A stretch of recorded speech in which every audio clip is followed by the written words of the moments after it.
A gray-haired lady asks her 80-year-old neighbor to share a hotel room with her. Their cheeks flush, just like two teens with hearts aflutter. So, we're doing this. Do you want to? I do. Since their spouses passed away, neither has shared a bed with anyone in years. At first, they were no more than neighbors, both stuck in monotonous, solitary existences. One late night, Addie makes a bold decision and knocks on her widower neighbor's door. Would you be interested in coming to my house sometime to sleep with me? Lewis's eyes widen in shock. Louis, it's not about sex. It's about getting through the night, you know? She's so lonely, she just wants someone to lie beside, chat with, and chase away the emptiness. But the proposition leaves Lewis at a loss.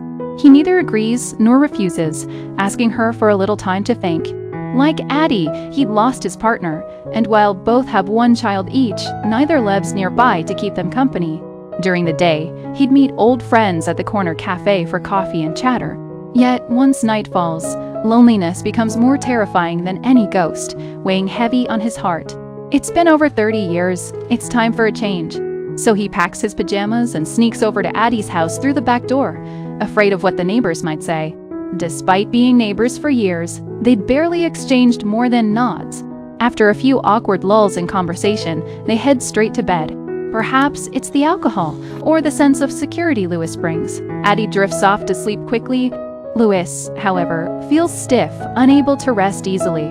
Before dawn the next morning, Louis slips out of Addie's house. He thinks this bed companion arrangement is absurd and wants to call it quits. But after finishing his crossword puzzle, the emptiness hits him again.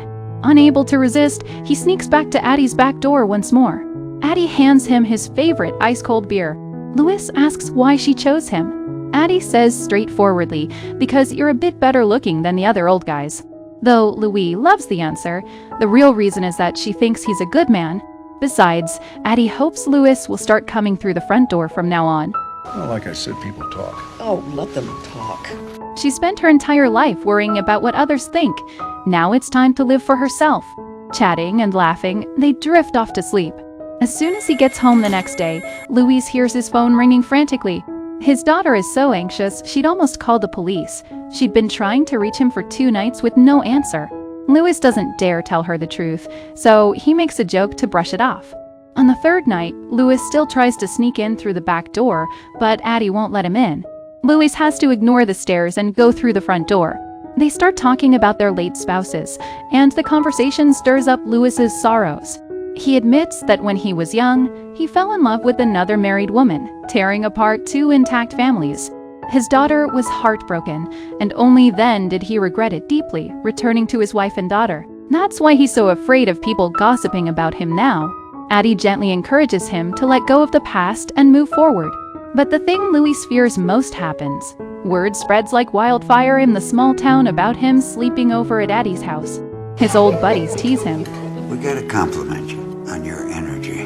We all wish we had your energy. Lewis feels embarrassed, pays the bill for everyone, and leaves the cafe. That night, Addie prepares an elegant candlelit dinner.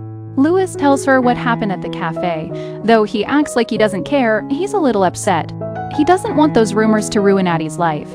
Addie tells him to brush it off. The most important thing is to enjoy the present. Her open-heartedness makes Lewis' feelings grow stronger. He wants to hug her, but he pulls back in the end. Gradually, they grow comfortable together. No more awkwardness, just affectionate looks that push all worries aside. They dress up nicely and go shopping together, greeting many acquaintances at the busiest restaurant in town. This public outing is their quiet declaration of love to the world. These 2 elderly souls exude a calm, unshakable love through their grace. Addie shares her own pain with Lewis. Her youngest daughter died in a car accident. Consumed by overwhelming guilt, she neglected her husband and son, and their once happy family fell apart. Now it's Lewis's turn to comfort her, helping to heal her wounds. But their peaceful days don't last long. Addie's son, struggling with business failures and a divorce, drops off his 7-year-old son Jamie at her house, asking her to take care of him. Jamie is obsessed with his phone and barely speaks. Addie doesn't know how to handle him. That's when Lewis steps in. He takes a box from the attic, inside which is a train set he once bought for his daughter. Jamie is instantly fascinated. He chatters excitedly to his grandma about putting the train together. From then on, Lois becomes Jamie's best friend. They watch football games together, and Jamie soon quits his phone addiction. Louis also gets to experience the joy of being a grandfather. The only problem is Jamie is afraid of the dark and refuses to sleep alone. Addie has no choice but to let him sleep between her and Louis. Louis hums the lullaby he used to sing to his daughter, and Jamie drifts off to sleep peacefully. With the two elders' companionship, Jamie grows more sunny and outgoing. Louis thinks he needs a real friend, not two old-timers whose days might be numbered. So he suggests adopting a dog for Jamie. They go to an animal shelter and pick a trained border collie with a limp. With the dog's company, Jamie is no longer afraid of the dark and can sleep alone. One day, Addie takes her grandson to visit her best friend, but no one answers the door. Soon after, the three of them attend the friend's funeral. Addie and Louis both know that aging will eventually take all their friends away, and their own time left is running short. Determined to cherish the moment, they take Jamie and the dog on a trip. Louis teaches Jamie to play baseball, showering him with the love he's been missing. The three sit around a campfire, roasting marshmallows as Louis tells stories of his childhood. The bond between Addie and Louis deepens further, and he opens up about the helpless days when his wife was battling cancer. The two elders and the little boy become each other's warmest anchors. Tragically, Addie's son shows up and ruins this happiness. Having heard rumors of Louis's past infidelity, he can't understand why his mother would be with a man who betrayed his family, and he's terrified Louis will be a bad influence on Jamie. Addie argues gently, "Everyone makes mistakes. We can't keep judging people by their past." But her son remains unconvinced. He takes Jamie and leaves. After grandson's departure, Addie can't stop shedding tears. Louis's heart aches for her, so he decides to take her away to lift her spirits. They travel hundreds of miles to a luxury hotel. When checking in, the front desk greets Addie as Mrs. Waters, Louis's last name. Addie's face lights up and she links arms tightly with Louis. Later, they dress in elegant formal wear and dance slowly on the ballroom floor. Their bodies may be lined with wrinkles, but their souls shine brighter than many young people's. After countless soulful conversations, they finally share an intimate moment of physical connection. From then on, Louis no longer gets upset when his old buddies tease him. Instead, he smiles warmly. Even Louis's daughter isn't surprised by their relationship. She's ready to move past the distrust of men stemming from her father's youthful infidelity. She's moving to France to work in a printmaking studio. Louis offers his full support. After all, she's fulfilling a dream he never got to chase in his youth. But fate has a cruel way of intervening.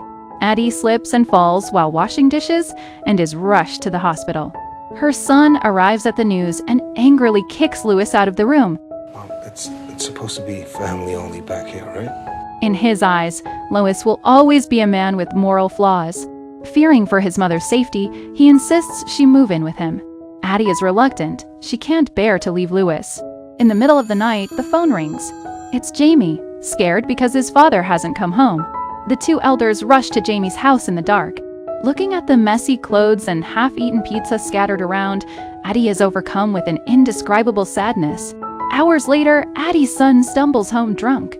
Seeing Louis's car, he unleashes his pent-up resentment on his mother.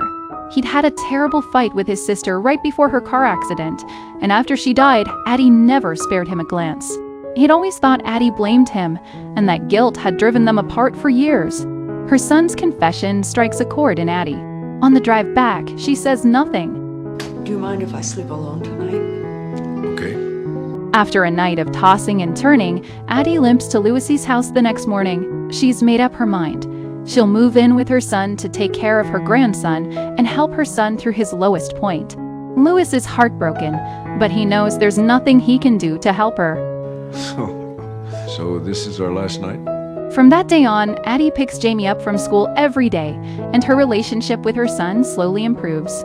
They look like a happy three-generation family, but only Addie knows the smile she wears is forced. Louis is struggling too, back to his lonely life. He's accompanied only by alcohol and endless loneliness. The moment has come for Louis to push past his hesitation. One day, Addie receives a package.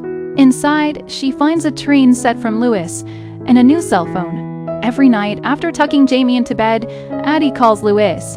No matter how many miles separate them, nothing can dim the love and longing between their two hearts.